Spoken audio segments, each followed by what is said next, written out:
event today on our LinkedIn Live is on the topic of how can technology advance social emotional learning in 2023. This panel will highlight and discuss the importance of social and emotional learning and actually identify areas in which there can be improvements in implementing social and emotional learning in schools. First of all, I think it's really important and necessary to discuss the event's purpose. As an EdTech recruitment firm, we strive to not only build good relationships with obviously our clients and our candidates during the hiring processes, but also actually to add value by leveraging the incredible people in our network, creating data-driven educational content for the benefit of our market. We want to highlight the mission-led EdTechs that are dedicating and dedicating their time to improve social and emotional learning, which is obviously why we have the panel. We will also have a Q&A at the end, so make sure you're continually to any questions you have into the chat, and we'll make sure we can get through as many of those as possible. But I will start by introducing myself as well. My name is Marcus. I'm the commercial director at Storm 6, and my role involves essentially building and developing relationships with our clients, to truly understand their businesses, understand the EdTech space, and add that value through our partnerships with these companies. I will quickly let the panel introduce themselves as well, obviously starting with Bridget. Hi, everybody. My name is Bridget Laird. I'm the CEO of a nonprofit called Wings for Kids. We're about 27 years old. I've been there about 25. We've focused on social and emotional learning from our very beginning. And we started that in after-school programs in Title I elementary schools. And we've grown to also include in-school and also now have some digital resources. So super excited to be here today. And I'll pass it on to Pam. Perfect. Thanks, Bridget. Thank you, Bridget. My name is Pam McNall. I'm the founder and CEO of Respectful Ways. We are a trauma-informed digital curriculum for pre-K through 12th grade.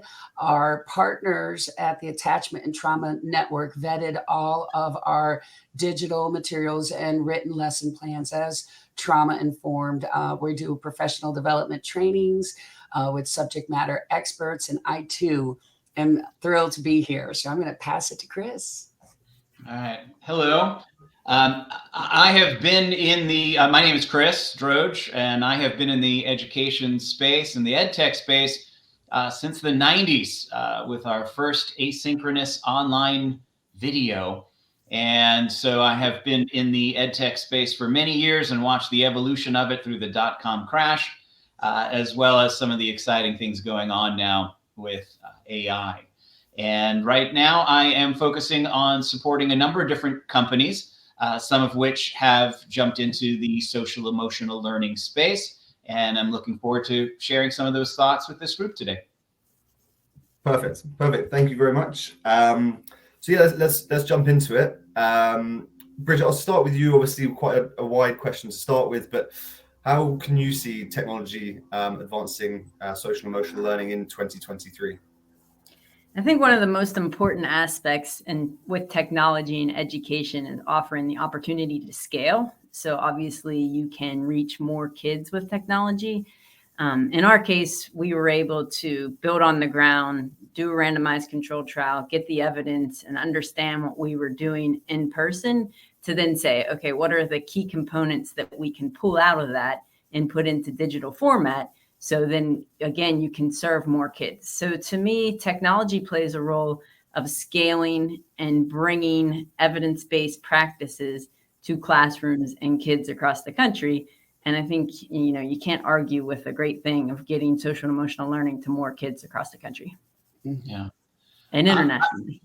I wanted to jump on that too, the aspect of scaling and helping more and more students. One of the really interesting things that I think 2023 is really ripe for is when EdTech first came into play, it was like just reminders. And then it became sort of cheerleading. Like that's all EdTech was. It was like, go get them, nice job, attaboy.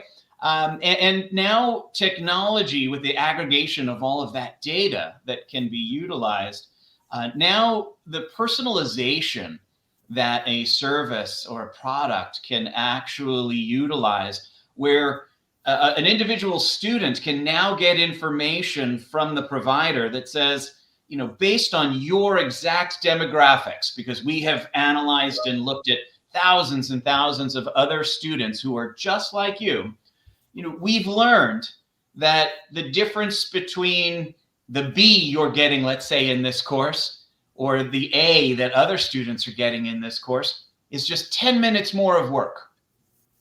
And do you feel that that's something you can do? 10 minutes a week is all that is different between you as a B student and that student who is an A student. And that just wasn't possible without technology. And in the early days of technology, people weren't looking for that. But I see that starting in 2022 more and more. And I think 2023, I really hope people and organizations leverage that type of data to have those kinds of outcomes and impacts on students by not only scaling, but then bringing it right to that individual student and give them the how to improve whatever it is I'm improving action plan.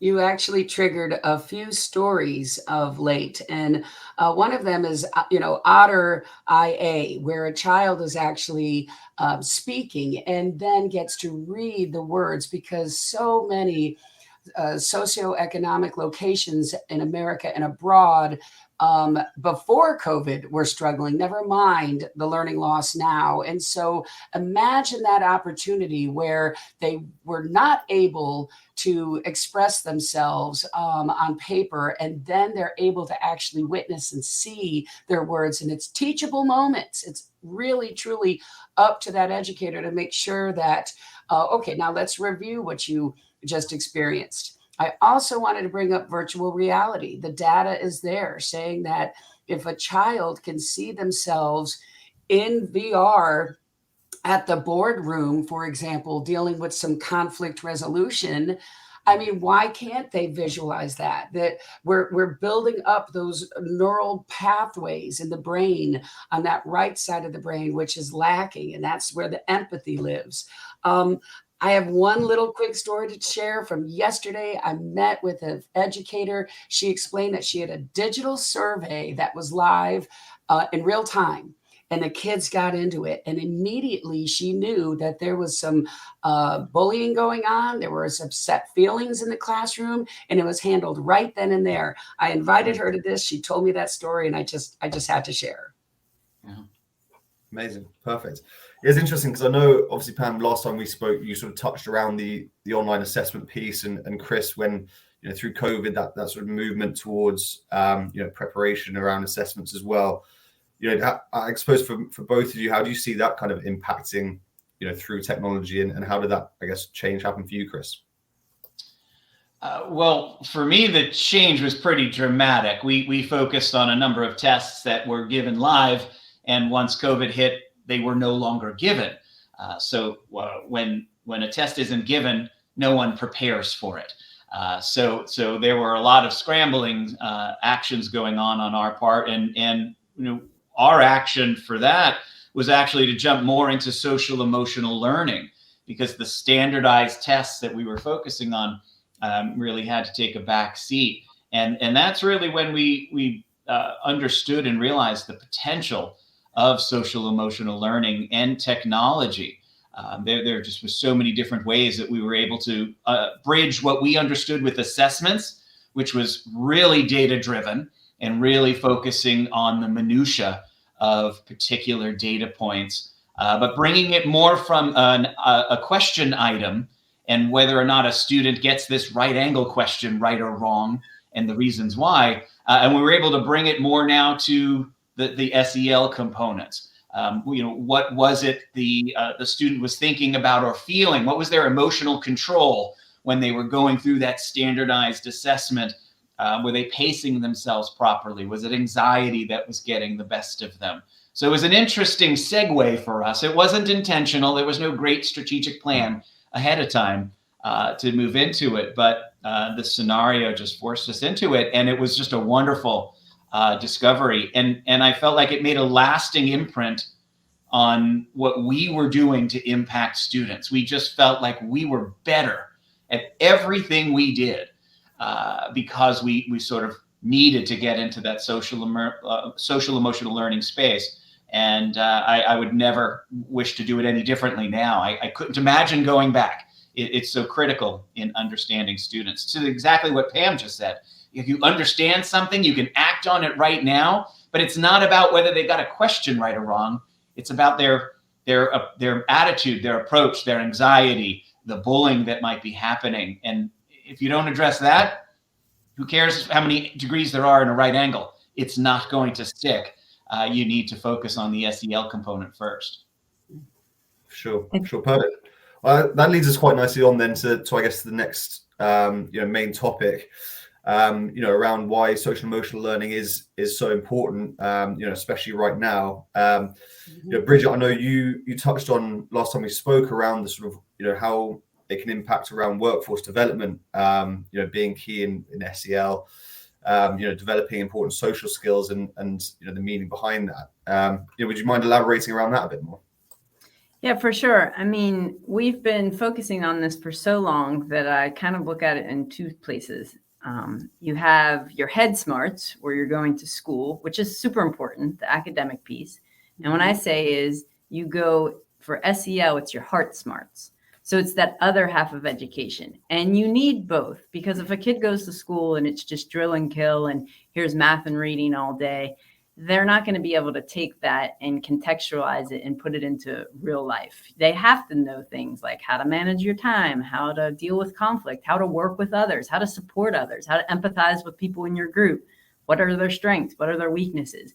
And kind of that all relates to the workplace. And when you come into workforce development, training kids to get to a place when they're in the workplace that says, I'm going to look at my coworkers with some empathy and understand that I'm asking them to do something that might be a weakness, but I can support them. And let me look at this other person who it's their strength. And when we have a conflict, we're going to handle it rather than just let it go all over the place. So I think that, that is always, and it's been in the background, but now that we're in 2023 and now that we have had the pandemic, it's come to the forefront. And I think that's super important. And now kids will be in a place where they can prepare for the workforce earlier and earlier, which is really can only benefit everybody. Now, there needs to be a balance, though, because we all agree. So I sit on the SEL Providers Council, that is a national council, global, where we ask the question, SEL is everybody's business. It's a hashtag because business leaders, business companies, CEOs, they are looking for more than just what degree you have. Can you handle yourself in that boardroom? Can you work with colleagues well? It's a key. But meanwhile, if we're not giving the time in school to teach these values, then there's going to be that disconnect. And so we actually put it in the chat to make sure that URL for selproviders.org, that was a marketing campaign I worked with, and we met with school business leaders all over, and give please your opinion and thoughts about how important those social skills and emotional intelligence is to our future workforce. Definitely. I mean, for you, Chris, I know you touched on it already a little bit, but it's quite interesting taking it away from people's mindsets of maybe, right there and then for the kids, and how that, I guess, brings it forward for their futures. I mean, what are your thoughts around that, if any? Well, I guess, to the point both Bridget and Pam are raising is you can identify so much with technology. You can provide a lot of instruction with technology. But if you don't change the behavior, if we don't teach those values, as Pam said, then everything is lost. Identification and categorization is only one piece of where technology is so strong. But there needs to be ways where we can really figure out how we can change the behavior, and not just of the student. We have to think about how we're changing the behavior of the teacher. who has never had to communicate this before, who never had insight into this. And so there's just a tremendous opportunity now with professional development because we're all interested in helping the kiddos, but we've got to deal with the adults too, because we are the conduit for all of this. And that change behavior commitment, I think is integral to what anyone who's getting into the SEL and the technology space just has to bear in mind. It's not a passive activity. If you don't change behavior, you didn't change anything. And so that's the piece. And then, as we're saying, that will help you in the workplace. That'll help you in relationships. That will help you everywhere. It's everyone's issue to solve. May I chime in about commitment? You just mentioned about how if we're not committed to this, one of our advisory board members, 20 years, she had this fantastic SEL program. She recently retired, and that principal did not continue with the SEL strategies and the kids, it went poof. This month we're learning compassion, kids. Next month we're learning perseverance. It went poof. And that is where the commitment lies. It has to be from the top down. So it's an entire school climate, an entire culture of that district or community. Yeah, it's interesting as well, because I think we touched on the areas that technology can really help with, but also around that school environment, around those behaviors coming in. It's really worth touching on where technology probably can't help with SEL at the moment, or kind of moving that forward where the pitfalls are. Pam, you were talking, when we last caught up, around the conversation cards that you brought in and the success that sort of comes from that. Can you just dive in a bit more around those pieces away from technology? I see it as a dance. Technology, you can't replace human contact. You cannot replace that human moment. But it is a fine line. It's a blend of SEL, because you're not going to learn conflict resolution by just putting your VR goggles on or having an experience. These lead you to develop those neural pathways that I talked about earlier, and that it takes months to actually burrow and make these pathways permanent. The cognitive behavioral therapy, 12 to 18 months. So you can't teach SEL in a vacuum once a month for a half an hour with your counselor and expect an impact. It's data proves that if it's systemic and you are seeing it, feeling it, reading it, hearing it, that is when it makes that global impact. Yeah, and I think I can speak to that. Like I said, we started on the ground. So we're running after school programs, doing everything, on the ground, in your face with the kids, and, have moved more to technology as the years have gone by, and especially post-pandemic. And the thing that I think is the hardest to replace is, Pam, kind of what you talked about, and it is that relationship. The relationship that the kids have, in our case, with the mentors, or when you bring it into the classroom with teachers or their fellow students, and how to support and build those relationships. But I do think that it can happen if you're intentional about bringing that to the teachers. So what is it that you can provide to the teacher so that they build those exact relationships with the kids? And how can you support it through the technology? But I think if you don't focus on that relationship piece, then things are really going to go the wrong way, because relationships are such an important part of the social and emotional learning piece. Yeah. I'll add to that relationship piece, a piece that I have seen a number of folks who've gotten into the EdTech space, particularly with social emotional learning, aren't maybe really concentrating on.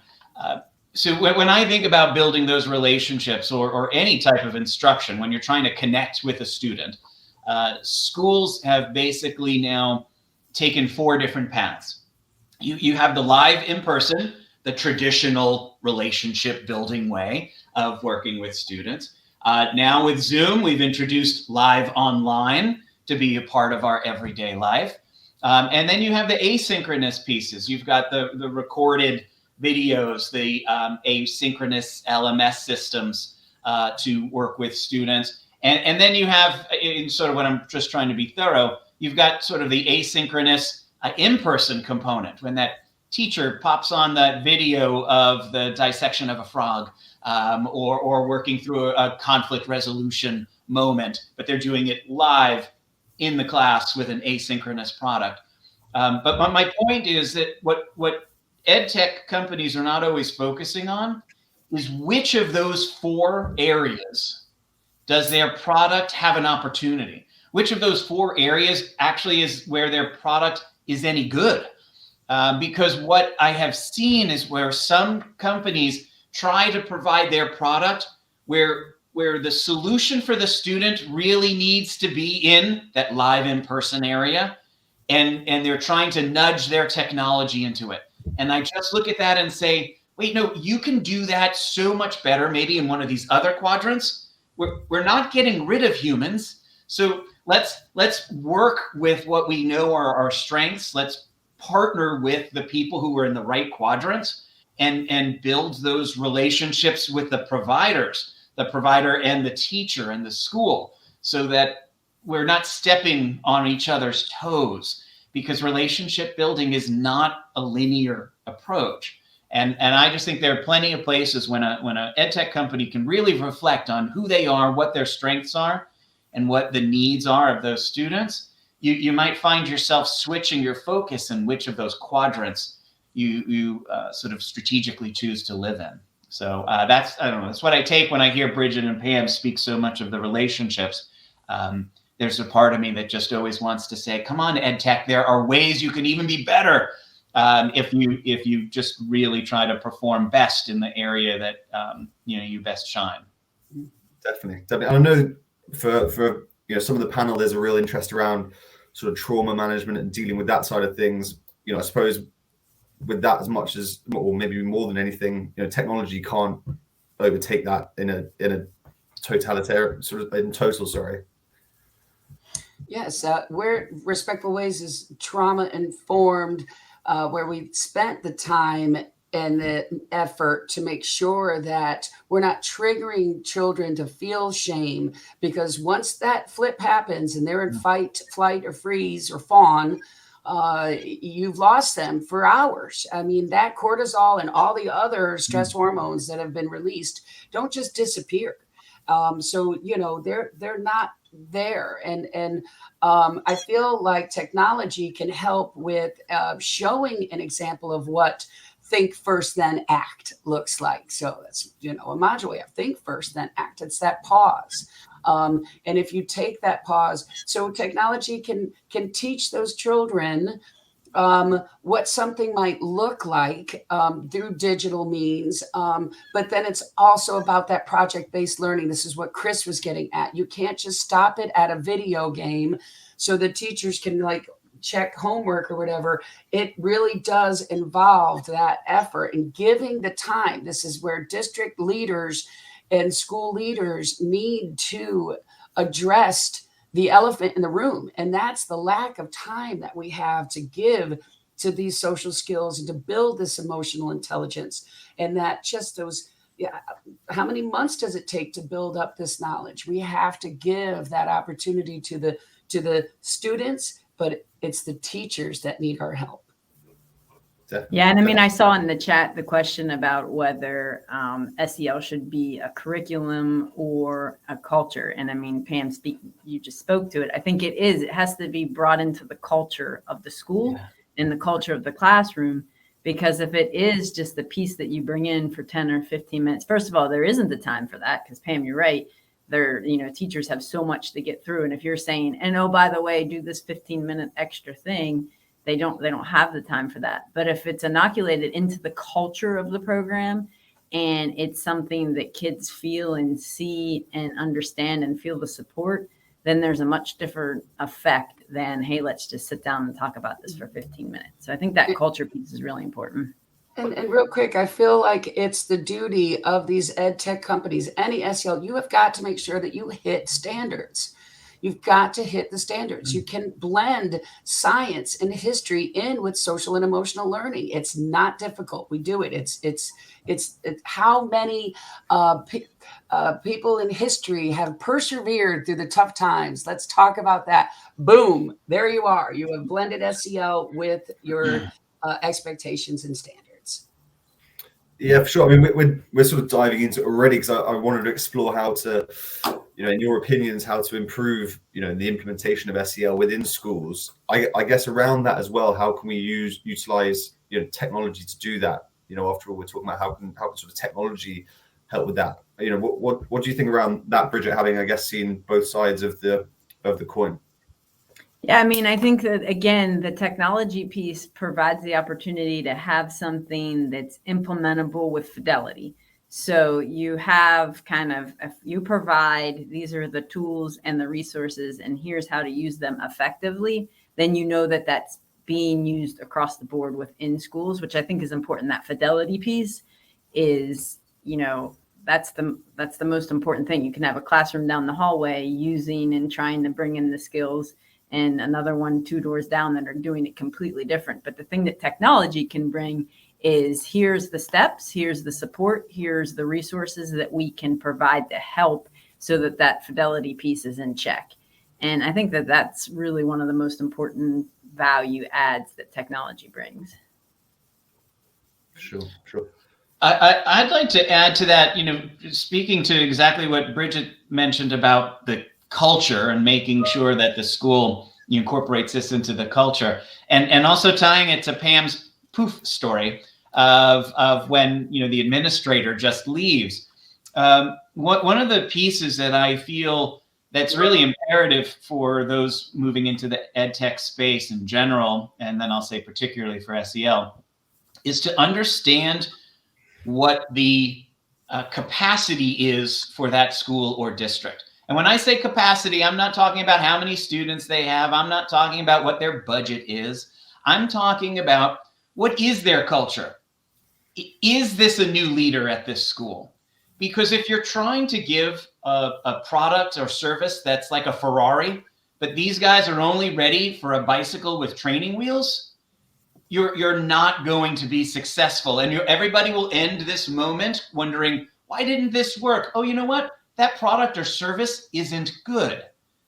No, that wasn't the case. The problem was, I gave you a Ferrari and you're still with training wheels. And so if you understand where a school is, if you're working with a charter school where social emotional learning programming is fully indoctrinated into the coursework, is fully in the culture of a school, you promote your Ferrari, because these guys not only know how to drive it, they've been looking forward to it. But if you bring this to a school that's 80% new teachers because they're the turnover, or maybe the school just opened 2 years ago, and there's a brand new principal who just got out of their principal education leadership program, and this is their first time doing any of these types of things, you just need to approach it differently. And I don't know, I'm always focused on the impact. And it really gets me when there's a great product and a student or a school that really needs it, but there's a mismatch in how it's attempted to be implemented. And everybody scratches their head and wonders why it failed. And usually that comes back to your product or service. So you are quite motivated to get this right if you want word of mouth to be part of your growth driver. It comes to relationship building, Chris. You are literally speaking my life right there. And it is about relationship building. So, for example, we're in a district in Mississippi. And, it's just a constant building and relationships. And now I'm going to go down there and speak to the parents on a national SEL day, which is March 10th. Mark that down, March 10th. And meeting with the parent university and administrators. And it's just that constant building, because if they, you're throwing your Ferrari at them, they don't know how to eat that. They just can't take that on. But here's one last quick story. Metro Atlanta's Boys and Girls Clubs use respectful ways, and they wanted to develop their teens, and it couldn't be across all of the boards, but they started with just our Let's Chat conversation cards. And the kids sort of didn't know each other before having this opportunity to have these little chat cards that spawn thoughts and conversation. And now they all know each other.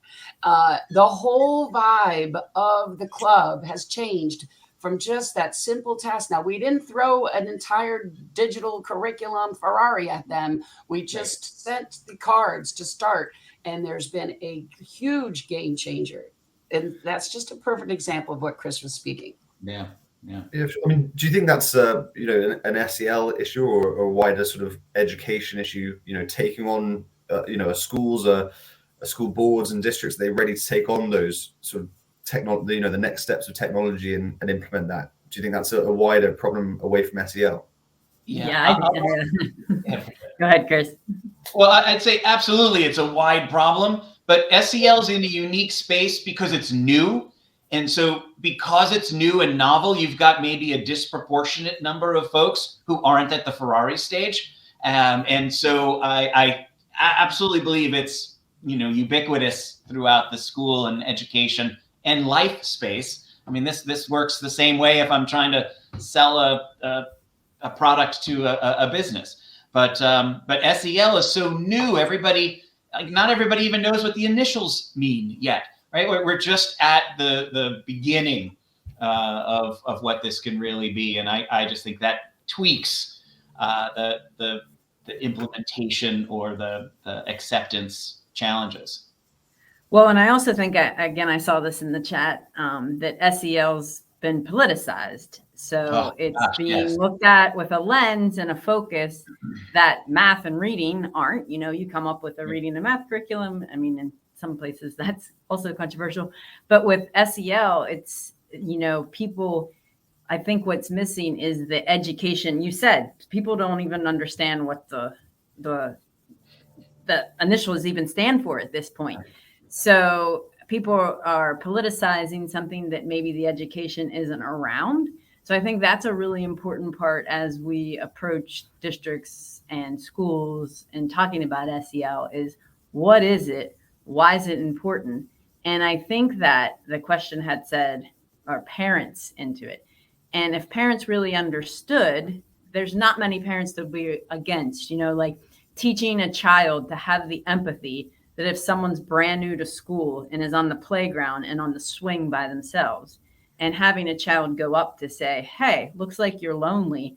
I can't imagine being here and not having any friends. Hey, my name's Bridget. Would you like to go play basketball with me?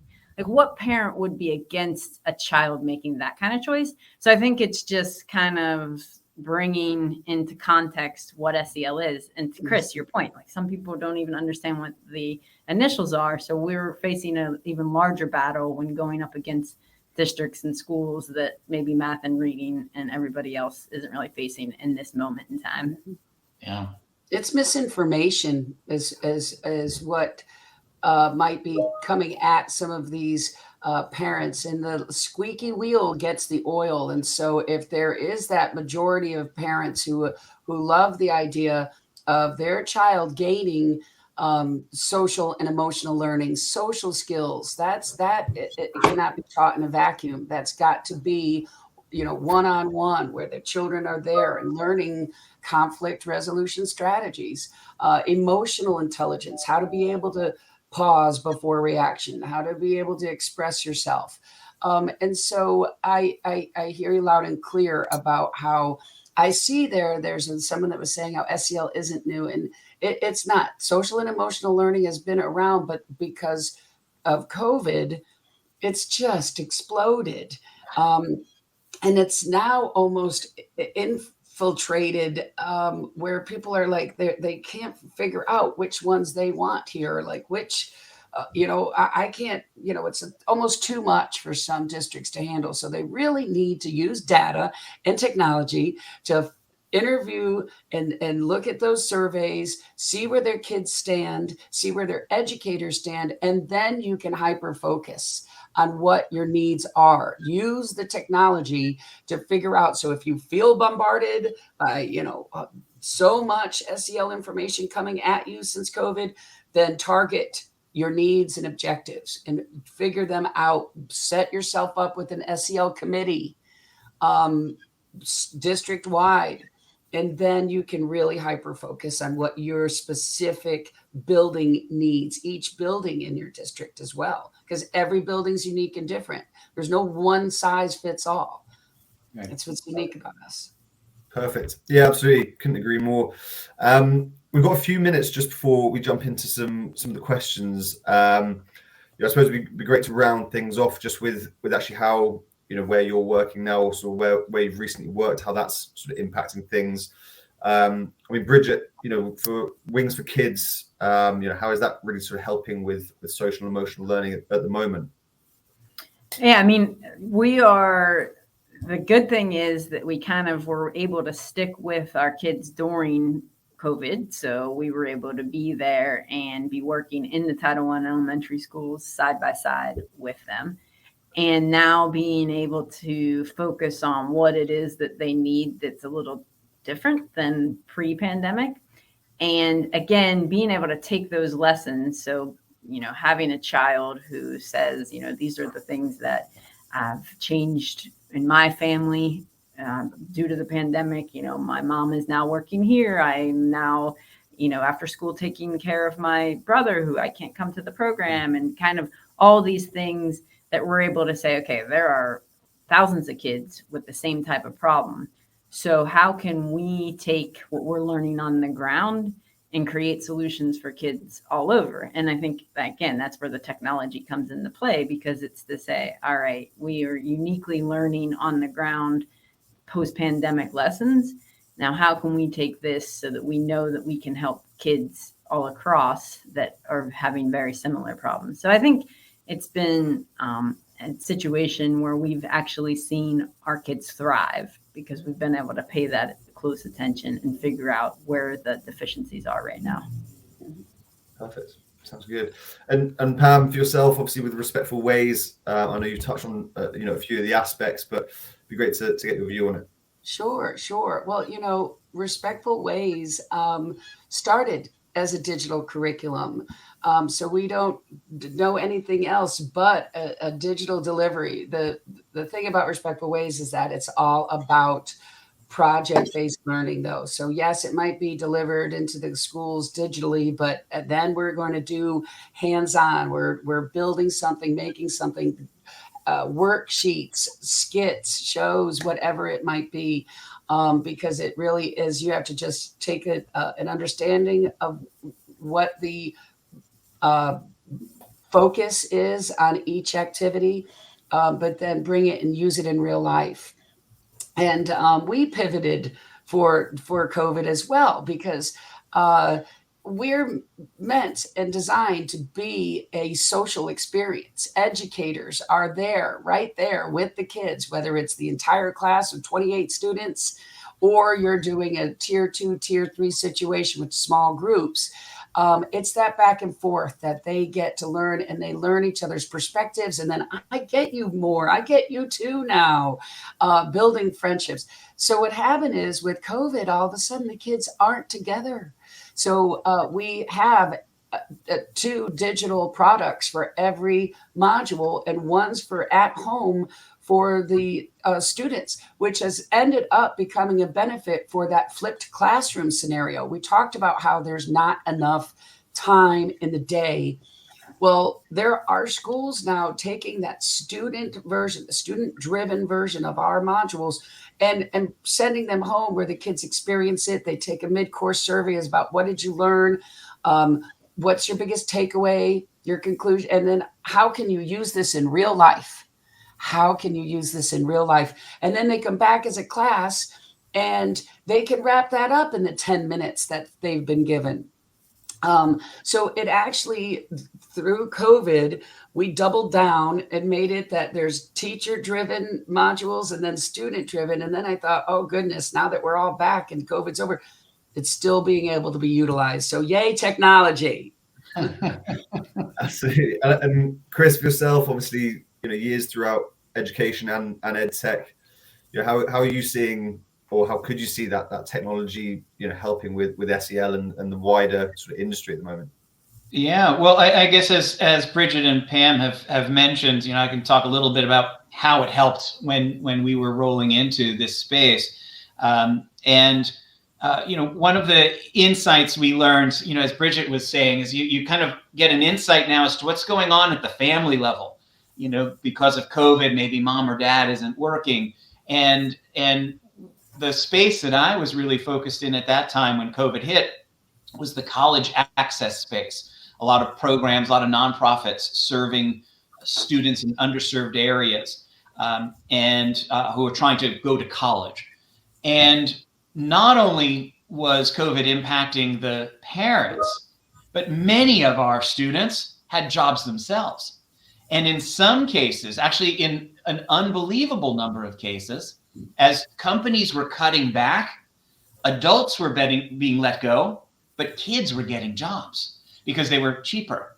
And so we had such a situation where now our students had more financial responsibility to help their families. And through sort of the social emotional component and the lens in which we were able to look at things, it was so helpful, not only for us, but all of the nonprofits we were serving were going through this same level of epiphany. And they're like, wow, we've been serving these kids forever. And we knew some of them had jobs, but they never dug into the family dynamic and what was going on. And COVID somehow helped us with that. And technology helped us with that. Zoom, like now I see inside that student's apartment. I see how disengaged maybe that student is in a lesson because all I see is the ceiling fan going on around because the camera's not on the student. And those insights were just invaluable for how we were able to better understand what our mission needed to be and how to actually make sure whatever we did stuck. Like, did the rubber really meet the road? Because if I'm not mindful of that student's situation, I'm just a talking head on a Zoom call. And it was very powerful. It was a very powerful, eye-opening moment, again, through social emotional learning, to have better empathy, to develop a better relationship, as we've been saying, with families. It wasn't just the kiddo. This was a family effort now. And I'll add too, one of the ways we always try to take these insights and figure out how can we now make this more tangible in our lessons. And we actually created sort of these mini lesson plans where we empowered the student to bring some SEL component of what they learned with us to the dinner table. We wanted them to practice a little bit about this and show off their work. Because and I'll say part of this is the culture of these nonprofits we serve. They're really focused on trying to make sure everybody knows how impactful they are. And so we took it to the next level and actually created these social emotional learning exercises where the student had a prompt to bring to the dinner table. And the feedback we got from that was just fantastic. And we just we're so pleased. And again, all through SEL and technology was the beginning of this. We tracked all of those responses through the technology in order to then best figure out what we were developing next. Perfect. If I may add to that real quick about technology, and you send these along, we call them home connects. And our home connects, and it's the parents that get to drive that car. Oh. And so think about a kid comes home, nothing. I didn't learn anything today, nothing. They don't want to talk about it. Well, guess what? I see here that you learned this let's chat question, and let's talk about and along with activity ideas. So if they're building so for example, we have the complaint box. If you hear a complaint, you put it in the box and let's have an answer for that. Let's have one for the house. Let's have one for the home. And that's called systemic SEL, system-wide social and emotional learning. And it doesn't have to just stop at the parent's house. So if you're at the school bus can have positive affirmation signage. The Boys and Girls Club or the Boys and Girls Scouts, bring it full circle so that it's never, ever that far away, because it is so easy to get captured into negativity. And that child who's feeling all the good feels, I feel all the good feels. And then next thing you know, they're watching a fight and they want to pull out their phone because they're tempted to video it. And you're just like, all of a sudden, I'm right back to that ugly place that I don't want to be in anymore. Yeah. Well, keep it system wide. They don't have to fall trap of the negativity. Definitely. Well, I think we'll jump into a couple of questions, because I know there's a few mounting up. I know we've only got 12, 13 minutes to run through them. One that links quite nicely into that, I think, and Bridget, I know you've touched on that sort of professional development piece before, more around getting kids ready for the workplace. But actually, someone's asked around, what about SEL for teachers themselves?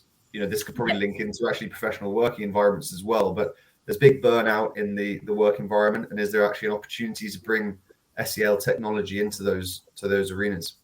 Yeah, I think we say that all the time. The SEL really does start with the adults. And if we're throwing all of this at teachers that are burnout, not feeling good, not happy, not feeling supported in the classroom, the result is not going to get anything positive to the kids, because they're just feeling at a low place. So I do think it's ultra important to start at the adult level to say, and a lot of times we do a phased approach where the first even 5 to 6 months is all adult before we even ever get to the kids, to say, okay, what is SEL? What does SEL mean to you? In your childhood, how did SEL shine through? What are some pieces that you feel like you lacked in terms of the way that you were raised? What are some changes that you would make? How in your life right now can some of the components of SEL help you? And I think that the adults get so much out of that kind of pre-phase of knowing what it is, understanding how they can build their own skills, and also understanding that it's okay to have some deficiencies. If you're feeling, like you have a weakness, that's okay. If you're feeling unsupported, what are some ways that you can get there? So I think it's absolutely critical to get teachers that SEL piece, because again, it's all wasted effort. If you're asking teachers to do something with kids, the kids are not going to improve if the teachers are just so burnt out and feeling down and, low confidence and all of that. So and the kids can pick adults up on are it, the you guys. top. Sorry. No, go ahead, Pam. Sorry. The kids can pick up on it too. If Right. they're picking up the vibe of a teacher that's just not emotionally there, and then all of a sudden they're picking up this SEL lesson, then they're going to see they're so onto us. The kids of Right. today are so different Figuring than this out. when we were younger. And Respectful Ways, we have a 2-part series, professional development, that we do, where the first part is just nothing but for the educators and learning their tools. And it comes through a trauma-informed lens. So it's all about looking back at what traumas and triggers you have from your life and your background, and that how can you help yourself? And then we send worksheets and then pause for however many days, weeks, and then we go into how can you help your kiddos? Because if we don't address that first and give them some tools in their toolbox, they're never going to be able to help that kid who's also got triggered by trauma. So it really is so beneficial to make sure that the educators in the building are just as comfortable. Yeah, I think professional development is such a wonderful space broadly, but I think working with teachers it's just fascinating, the elements that teachers bring to professional development. They certainly want enough information to know tactically, how do I bring this into the classroom? Do I fold this into my lesson plan? And if so, exactly how do I do that? Yet the interesting piece about teachers is, we've all heard this. You've got the teachers who say, don't tell me what to do. This is my classroom. I'm a great teacher. I've been doing this forever. Back off, stay in your lane. And yet you've got the overworked teacher. You hear from these same teachers, I'm overworked, I'm so busy, I don't have time to figure out how to incorporate everything you said. Like, it resonates what you just say to me, Pam, or Bridget, that's a great idea, but I don't have the time. to actually now figure out how to bring this to that student level. And so, at the one hand, they're saying, leave me alone. I know what I'm doing. I don't need help. And at the other hand, they're pleading for help. And I just found the professional development that we've done through so many schools and district-wide just requires an understanding of that balance. And there's a different way to communicate to folks depending on which side they're expressing at the moment.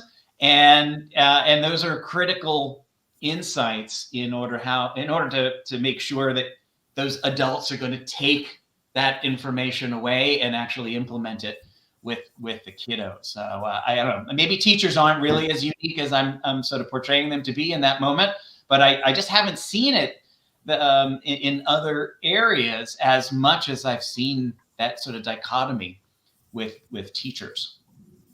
Definitely. No, that's really interesting all around. Thank you. We had another question earlier on, actually. This is probably links into when we were talking around the Ferraris and whether it's EdTech wide. But in your experience, which states are leading the way with sort of SEL frameworks, obviously SEL technologies as well, building their own partnerships with the groups? I can speak to that because of SEL for US.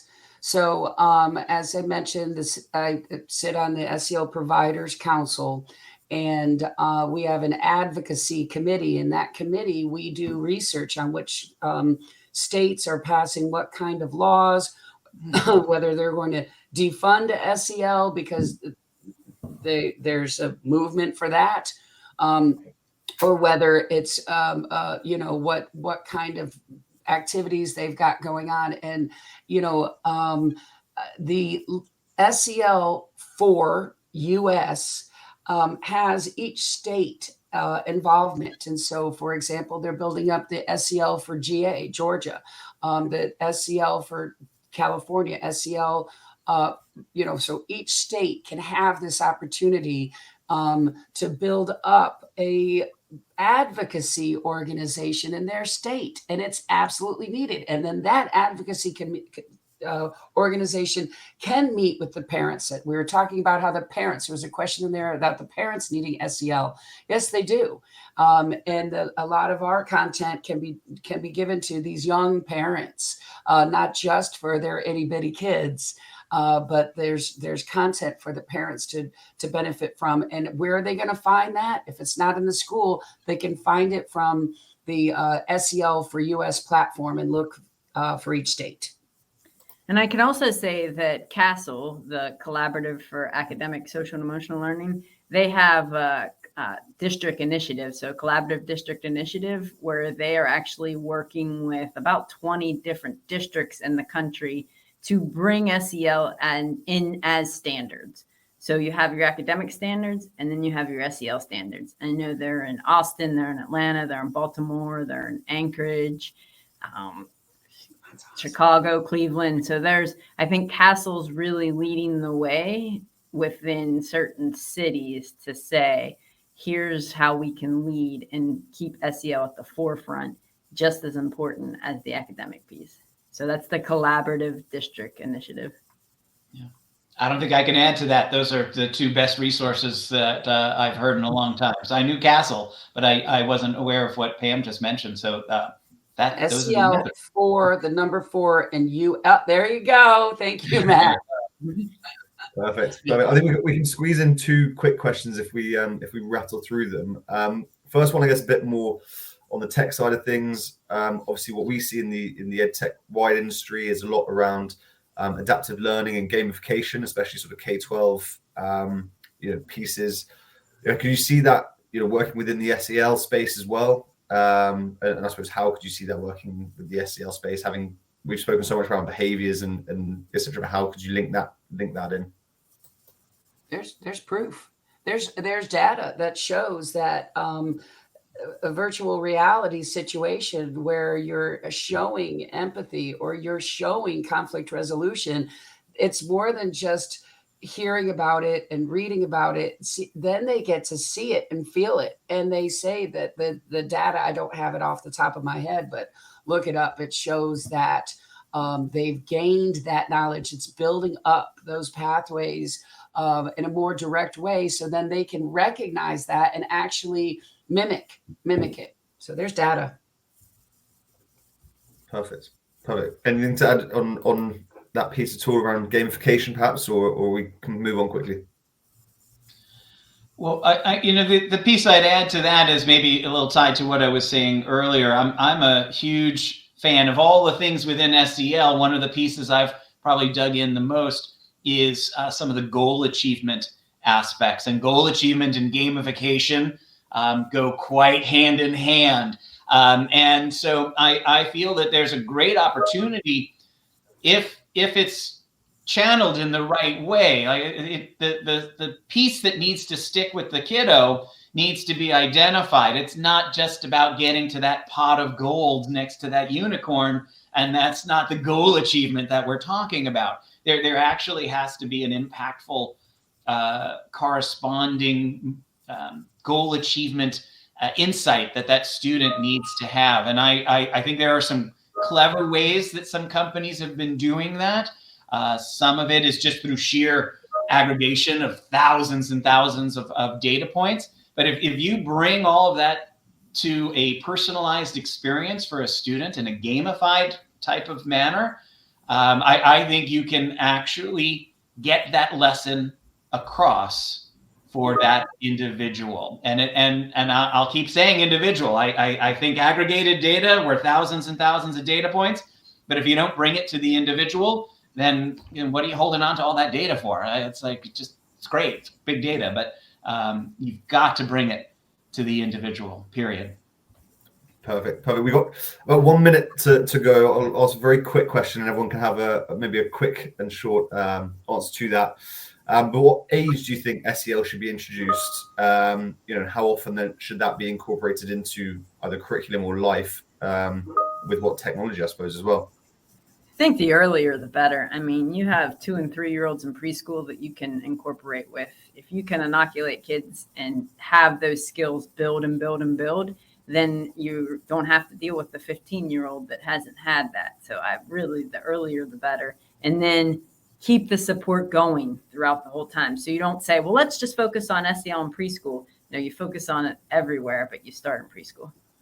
Yeah, I just need to highlight, because Bridget mentioned 15-year-olds. So I have worked through the entire K-12 space, but I've done a lot at the high school level. And doing anything at the high school level when the foundation hadn't been started earlier, that's a whole different change management approach now you're taking. This is turning the Queen Mary in order to help a student really adopt, whether it's academics or social emotional learning. And I'll highlight again, earlier the better. Social emotional learning goes to those golden rules of life. There's no reason to hold off on it. You don't have to call it SEL, but I think you just start it as early as possible. Mm-hmm. And you brought up how it's like moving a ship when they're older. You have these opportunities where they're in school suspension or detention, and instead of them sitting and stewing, call up a module and get them to understand forgive so you can live, or your life is not defined by a moment in time. Do the right thing. Have them actually see this. And one quick story, there's a boy that was part of a juvenile detention center that was getting SEL curriculum, SEL skills.